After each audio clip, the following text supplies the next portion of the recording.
Now, there's another distinction which is very important in Hasidic thinking.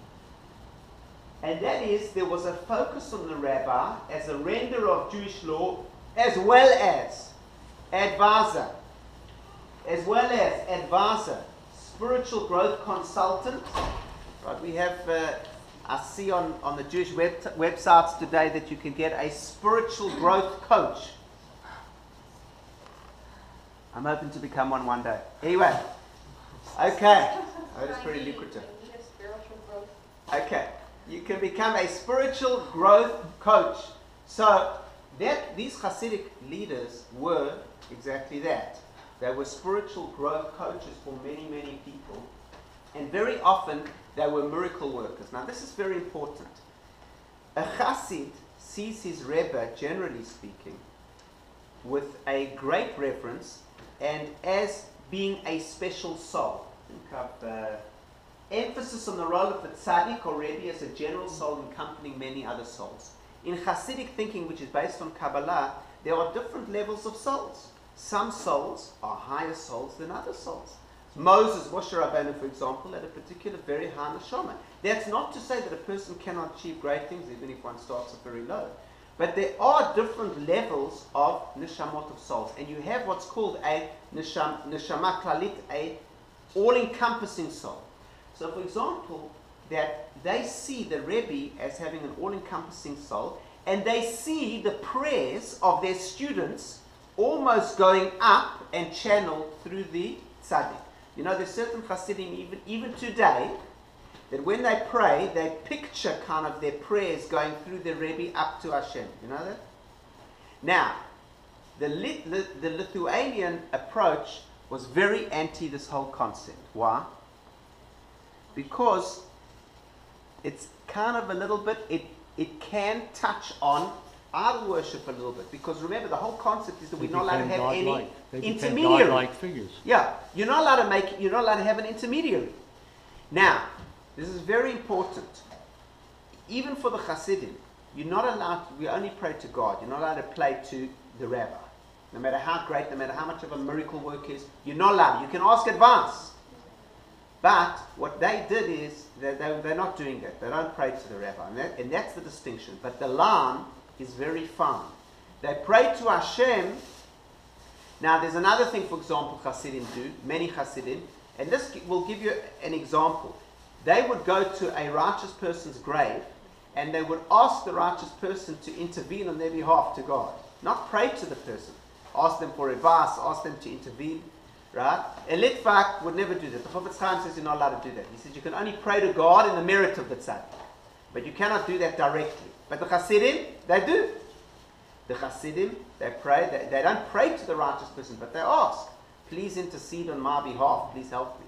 So this is a questionable thing. But again, the Hasidim, but the point I'm trying to say is that the Hasidim view their connection to God. Now, by the way, there is a logic. This should not be discounted. I don't have time to discuss this in detail. But there is a logic to it. There are certain, when you want help with something, you go to an expert in that area to give you advice. In any area of life, whether it's medicine or you need to fix your car or whatever it may be, you go to an expert in that field. So it's the same thing. The Hasidim, they go to an expert. Who's the expert in connecting to Hashem is the Rebbe. And what they do, that's the idea. Now, the Hasidic, this is a very, very important thing, what I'm mentioning now, is it's a hallmark of the Hasidic movement, that the Rebbe is considered to be up there, and very often the Rebbe is considered to have some kind of a supernatural ability, a Ruach HaKodesh, a divine providence, etc., etc., and they believe it very, very sincerely. A Litvak, he says, my Rebbe is a human being. He's great. What does he look at? He's the greatest Torah scholar. He's a righteous individual. Yes, he's got Ruach HaKodesh. We listen to him. He's the Gadol, whatever it is. But it's not the same kind of thing. There's not this mystical allure.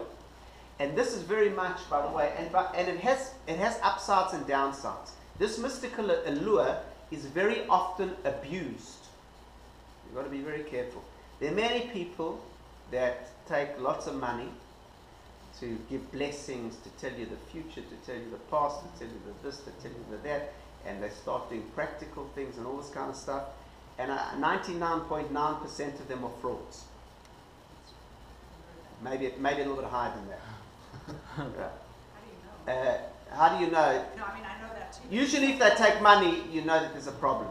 So it's usually an indicator that there's probably a problem. Again, it's not 100%, but that's a telltale sign that something's not 100% kosher.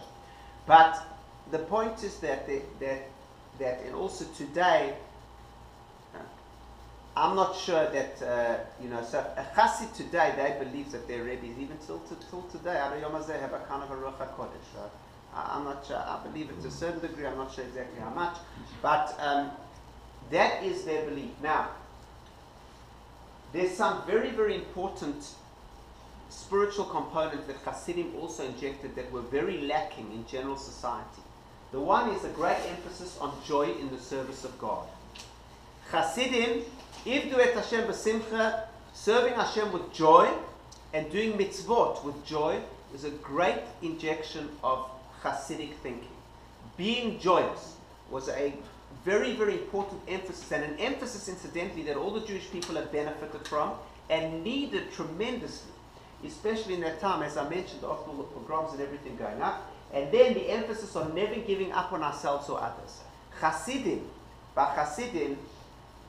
they always focus on the nekudat tova, on the good point. You can always come back. You can always, it doesn't matter how far you've gone, it doesn't matter where you've gone. You can always turn around. You can always change everything. There's always that potential. And they emphasize these points of serving God with joy. There's a beautiful incident that my Rebbe once told me. I have to explain to you a little bit of background, but I'll give it to you quickly in 2 minutes. There's a discussion in the Talmud says that if you carry something in a public place on Shabbat, what's called the Reshut HaRabim, we don't really have many today, but if you had a place that was classified as a Reshut HaRabim and you carried 4 cubits, which is about 2 meters, if you carried an item 4 cubits in Reshut HaRabim, so then you've transgressed Shabbat. So the sages say, but there's one opinion that says in the Talmud, says, so anyway, so the sages, for example, so what did they do? That's why why don't we blow a shofar on Rosh Hashanah? Or why don't we hold a lulav on Shabbat? Excuse me, we blow a shofar on Rosh Hashanah, but why don't we blow a shofar on Rosh Hashanah when it falls on Shabbat? Why don't we, on Sukkot, Shabbat of Sukkot, why don't we take the lulav? Because the sages say you might carry 4 cubits in Reshut HaRabim, in the public domain. So there's one opinion called Ben Azai. What does Ben Azai say? Ben Azai says that the only way to transgression is actually to jump. Because he says every step you take is considered like a new action.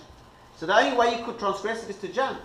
So they ask a question. Rabbi Akiva Eiger asks a question. Rabbi Akiva Eiger was a great Talmudic scholar. He asked the question. He says, but then why did the sages stop us doing it? You're not going to take the shofar and jump in the road. You're not going to take the lulav and joke. So they say that Rabbi Akiva Eiger, I think his son or his grandson, went to learn with the Hasidim. So he said, what did you learn there? So he said, I learned to answer your question. You said, why did the sages decree against it? No one's going to jump with the lulav in the street. No one's going to... He says, no. He says, you will. He says, but I learned there that you do mitzvot with sat simcha, that you jump. That's what he learned. There's also a famous story, by the way, which I want to share with you. I'll share with you in a moment. But anyway, so this is the emphasis of Chassidut. Again, is the injection of Kabbalistic teaching, bringing it down into palatable form for mere mortals. Focus on the Rebbe,